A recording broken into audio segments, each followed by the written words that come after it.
Hello friends, आप सभी का स्वागत है गामा चैनल पर। आज मैं आपको पिछले पूरे हफ्ते के इंपॉर्टेंट एंड सेलेक्टेड क्वेश्चंस बताने जा रही हूं। उनके आंसर्स एंड एक्सप्लेनेशंस देखने के लिए वीडियो एंड तक ज़रूर देखें। वीडियो के नोट्स बनाने की आपको कोई ज़रूरत नहीं है, आप इजीली इसे हमारे टेलीग्राम चैनल से डाउनलोड कर सकते हैं। सभी लिंक्स हमारे डिस्क्रिप्शन बॉक्स में दिए गए हैं। So let's start. देखते हैं इस हफ्ते का पहला सवाल। इनमें से कौन सी कंपनी फोर्ब्स की वर्ल्ड की फाइनेस्ट एम्प्लॉयर रैंकिंग में टॉप पे है for the year 2022? The answer is B Samsung Electronics. Employer is the person और ऑर्गेनाइजेशन जो कि एम्प्लॉयज़ को काम देती है, एम्प्लॉयमेंट देती है। इस लिस्ट को फोर्ब्स ने प्रिपेयर किया है इन पार्टनरशिप विद स्टैटिस्टा, जो कि एक मार्केट रिसर्च कंपनी है। इस रैंकिंग में कंपनीज को जज किया गया है on the basis of their image, economic footprint, talent development, gender equality and social responsibility. Indian company Reliance industries इस लिस्ट में 20th रैंक पे है और इंडिया में नंबर 1 रैंक पे है। इसके अलावा कोई भी इंडियन कंपनी टॉप 100 में नहीं है। सो रिलायंस इंडस्ट्रीज, जो कि इंडिया में लार्जेस्ट कॉर्पोरेशन है in terms of revenue, profit and market value, India का बेस्ट एम्प्लॉयर है। Reliance is oil to telecom to retail conglomerate. इसके पास 2,30,000 एम्प्लॉयज़ हैं। रिलायंस के हेड आप लोग को पता ही होगा, mister Mukesh Ambani. Global ranking में इस लिस्ट को टॉप किया है south Korean giant Samsung electronics ने, and it is followed by US giants Microsoft and IBM. So that means these are the companies जहाँ पे employees को सबसे ज़्यादा सेफ, सिक्योर और कंफर्टेबल फील होता है और डेफिनेटली सैलरीज भी अच्छी होगी। नेक्स्ट क्वेश्चन, इनमें से किस शहर में 17th प्रवासी भारतीय दिवस आयोजित किया जा रहा है? The answer is B Indore, the cleanest city of India from last 6 years। इस इवेंट की डेट है 8 to 10 जनवरी 2023। वेन्यू है Indore which is in Madhya Pradesh. Chief guest होंगे गुयाना के president doctor Mohammad Irfan Ali. Theme होगी diaspora, reliable partners for India's progress in Amritkaal. Pravasi Bharatiya दिवस 9 जनवरी को मनाया जाता है।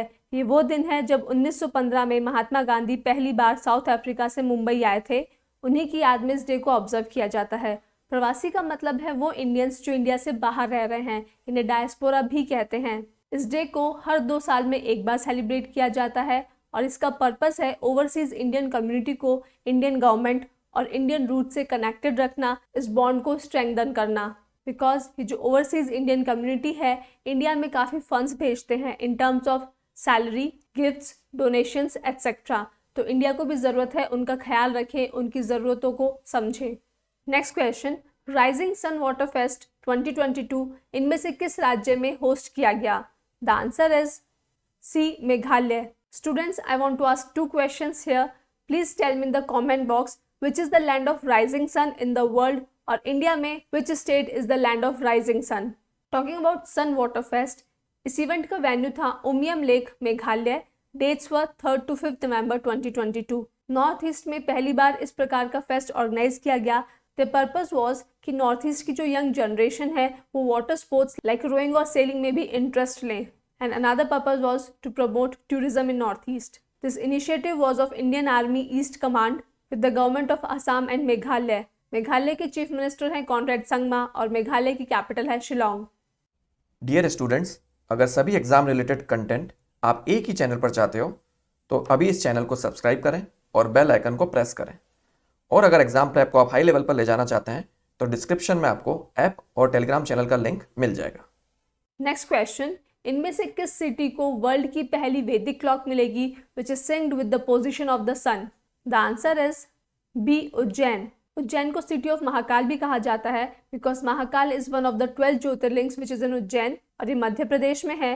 मध्य प्रदेश के higher education minister Mohan Yadav ने 300 साल पुरानी जीवाजी ऑब्जर्वेटरी में फाउंडेशन स्टोन ले किया है जहाँ पे इस वैदिक क्लॉक को लगाया जाएगा। The purpose is to restore the ancient glory of Ujjain and make people familiar with the Vedic time calculation.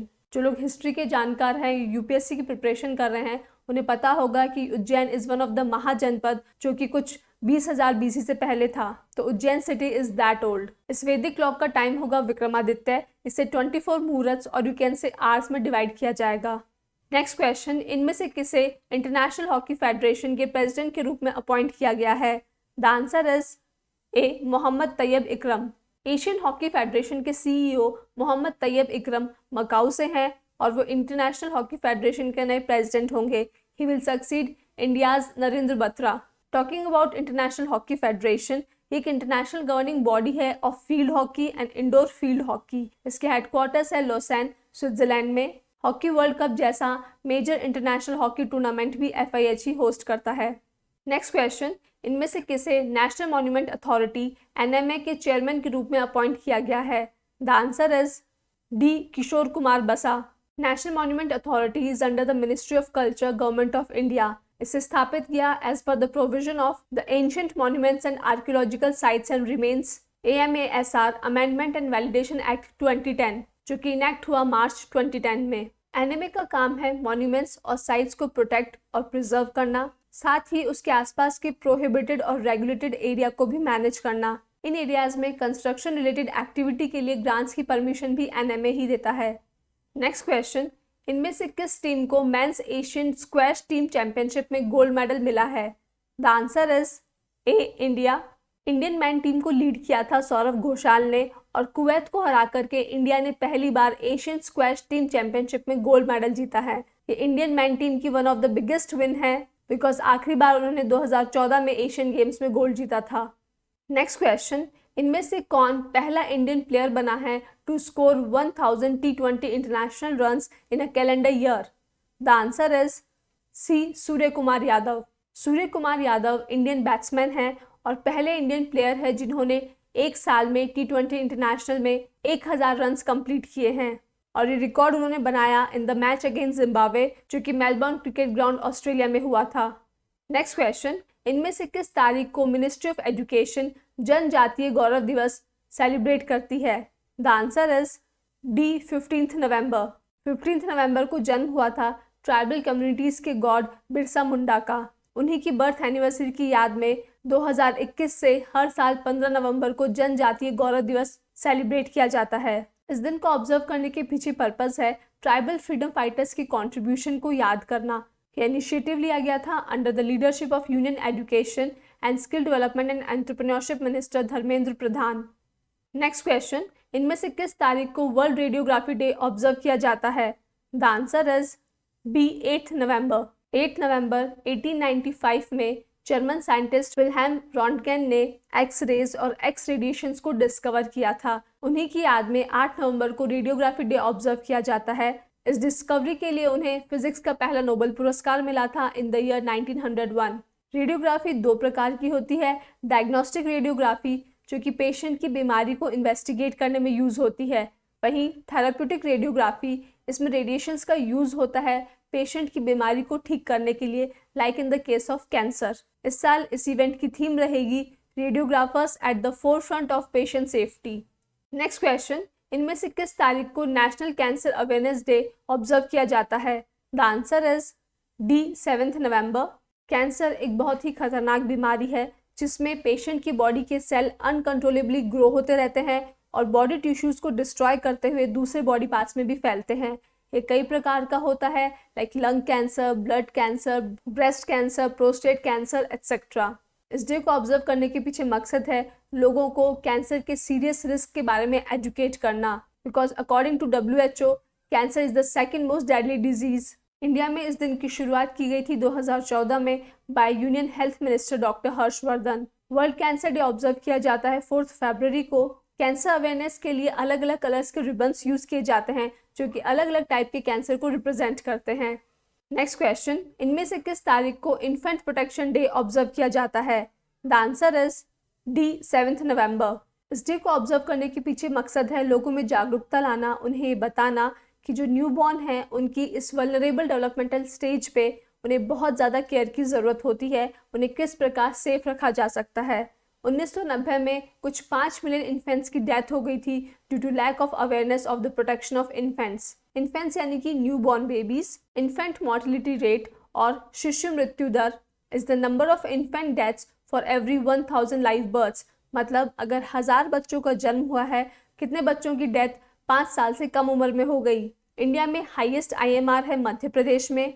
World में हाईएस्ट IMR है अफगानिस्तान में। 2022 के अनुसार रूरल एरियाज में IMR इज 36 और अर्बन एरियाज में इट इज 21। वहीं फीमेल की IMR is more than male IMR। Next question, इनमें से किस तारीख को उत्तराखंड अपना फाउंडेशन डे ऑब्जर्व करता है? द आंसर इज बी 9 नवंबर।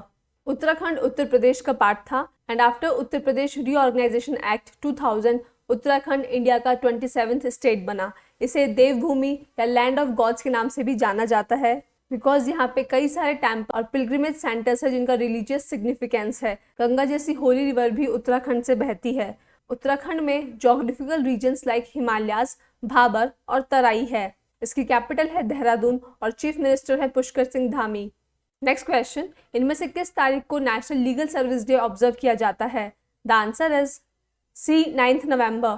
9 नवंबर 1995 को फॉर्मेशन हुई थी National Legal Service Authority of India की under the authority of Legal Service Authorities Act 1987।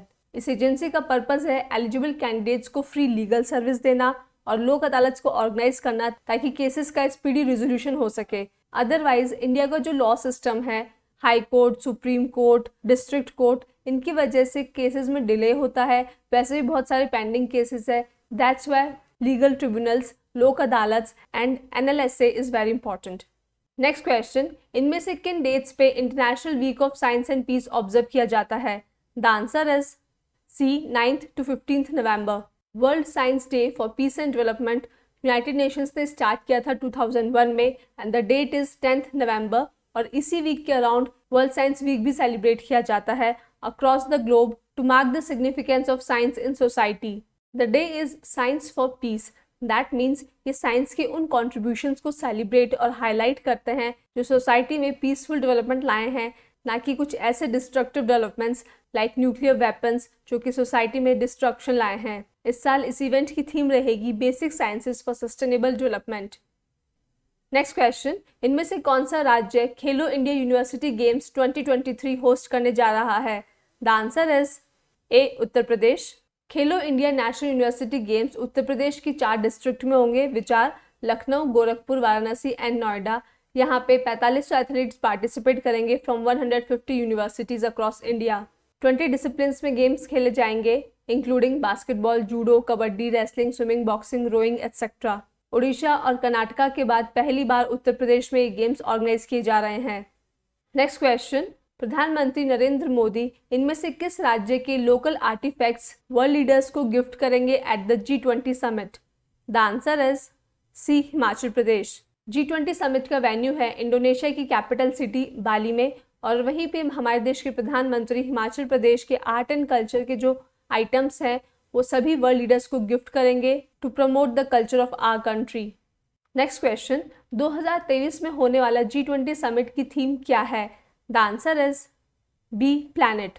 2023 का G20 समिट होगा इंडिया की कैपिटल सिटी न्यू दिल्ली में। हाल ही में इंडिया में इसका लोगो और थीम डिसाइड की गई है। लोगो में earth sitting atop a lotus. Lotus has 7 petals जो कि सिग्निफाई करते हैं 7 सीज और कॉन्टिनेंट्स को जो कि इस समिट में पार्टिसिपेट करेंगे। वहीं जो इसकी कलर है वो इंडियन नेशनल फ्लैग के 4 कलर्स सैफरन, ग्रीन, व्हाइट और ब्लू कलर से बनाए गए हैं। एंड थीम इज वसुधैव कुटुंबकम, 1 अर्थ, 1 फैमिली, 1 फ्यूचर। दैट मीन्स जो अर्थ है वो पूरी हमारी फैमिली है और इन सब का एक ही फ्यूचर होना चाहिए। थीम रिफ्लेक्ट करती है इंडिया के pro planet approach to life को। Next question, according to QS Asia University Rankings 2023 South Asian में इनमें से कौन सी इंस्टीट्यूट बेस्ट एजुकेशनल इंस्टीट्यूट है? The answer is A IIT Bombay. QS World University Rankings universities की रैंकिंग का एक एनुअल पब्लिकेशन है which is done by QS company which stands for Quacquarelli Symonds. इनकी रैंकिंग के 3 पार्ट्स होते हैं, global overall ranking, subject ranking and independent regional tables, जो कि 5 होती हैं, comprising of Asia, Latin America, emerging Europe, Central Asia, Arab region and BRICS. तो overall ranking में चाइना की Peking University is on top और साउथ एशिया में IIT Bombay is on top. Next question, इनमें से कौन सा देश women's World Boxing Championship 2023 host करने जा रहा है? The answer is A India. हाल ही में न्यू दिल्ली में एक प्रेस कॉन्फ्रेंस हुई है जहां पे इंटरनेशनल बॉक्सिंग एसोसिएशन IBA और boxing federation of India BFI के बीच एक MOU साइन हुआ है। They have decided to introduce the historic bout review system in the women's boxing. India से IBA की चैंपियन है निखत जरीन, जिन्होंने हाल ही में टर्की में विमेंस वर्ल्ड बॉक्सिंग चैंपियनशिप में गोल्ड मेडल जीता है।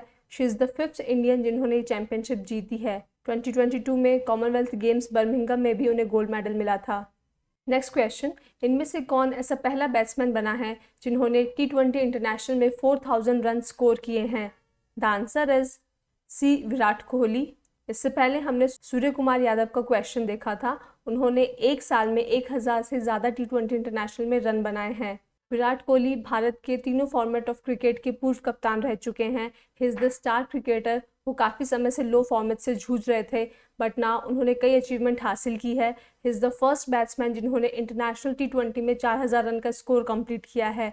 साथ he is the only batsman जिन्होंने शॉर्टेस्ट फॉर्मेट में 50 से अबव एवरेज अचीव किया है इन 115 मैचेस। ये लैंडमार्क उन्होंने क्रिएट किया है एट द सेकंड सेमीफाइनल जो कि इंडिया और इंग्लैंड के बीच हुआ था इन एडिलेड। इस T20 वर्ल्ड कप से इंडिया बाहर हो गई after losing this match and Pakistan is in the finals. So let's see who will win the match.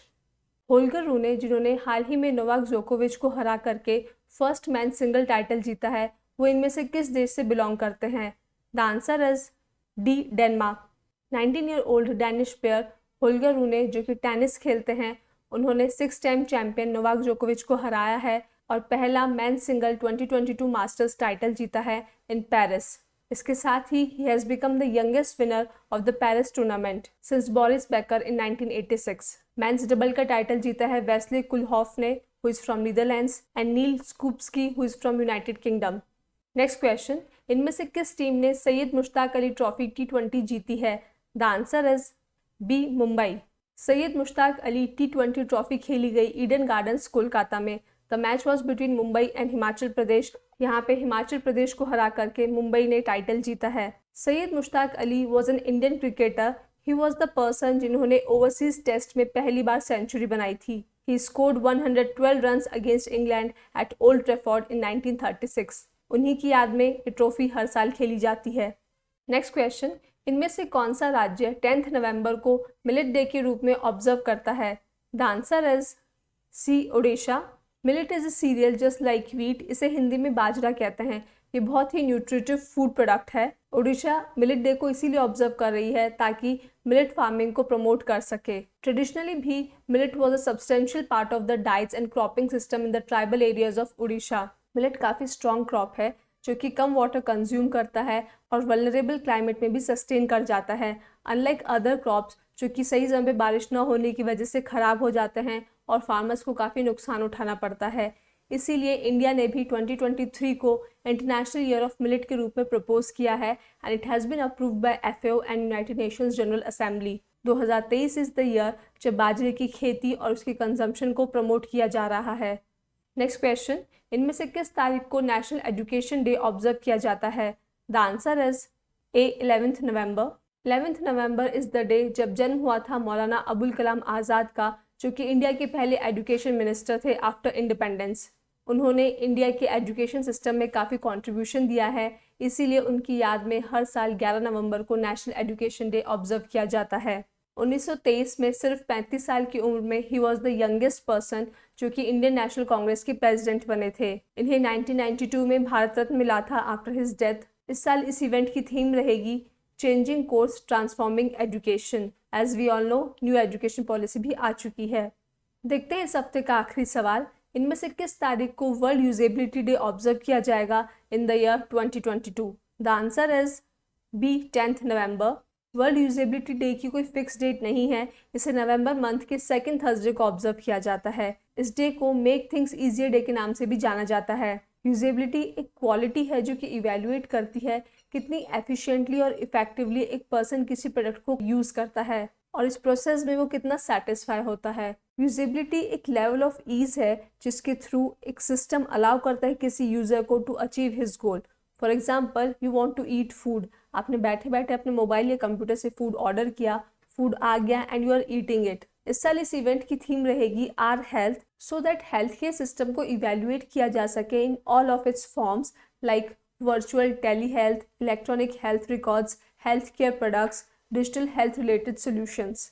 So students, that is the end. I hope आप लोग को ये वीडियो पसंद आया हो। Do not forget to like, share and subscribe.